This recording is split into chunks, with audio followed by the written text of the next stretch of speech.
আসসালামু আলাইকুম, welcome back to my channel. শুরু করলাম সন্ধ্যা থেকে ভিডিও পাগলটাকে নিয়ে। পাগলটা দেখেন সারা ঘরময় বেদেনা খাচ্ছে আর ফেলতেছে।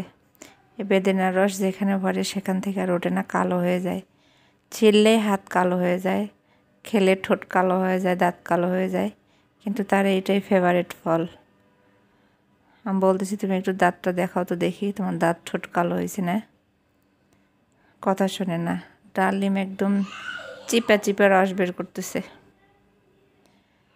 তো ভিডিও বানানো হয় না আসলে, বাচ্চা নিয়ে এভাবেই সারাদিন যায় ধকল। এদেরই সামাল দিব না ভিডিও করব।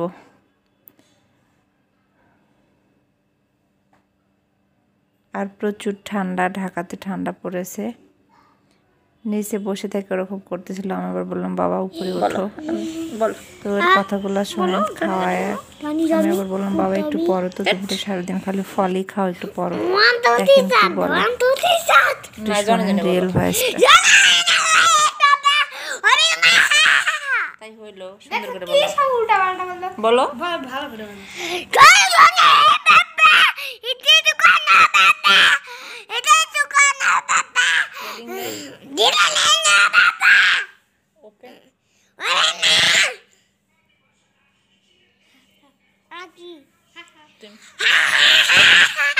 পচা করে বলে তোমাকে স্কুলে ভর্তি নেবে না।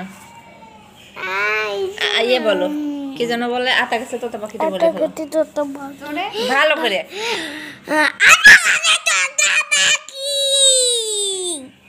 তারপরে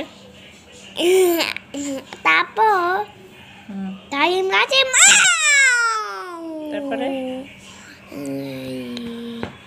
বলো, ও ভালো না, যা। তো ওর সাথে আর পেরে উঠলাম না, কিছুতে বলে না, উল্টা পাল্টা বলে। তো ওর সাথে কথা বললে মাথা ধরে গিয়েছে, এজন্য আমি আবার 1 কাপ চা বানায় আনলাম। যদিও ওটা সন্ধ্যাবেলা চা খাওয়াটা ঠিক না, তারপরেও খাচ্ছে। মাথাটাও ব্যথা করতেছে। ওর অত্যাচার, ওর সাথে কোনোভাবেই আমরা বাড়ির কেউই পারি না, বেশি পণ্ডিত। তো সবাই ভালো থাকবেন, আল্লাহ হাফেজ।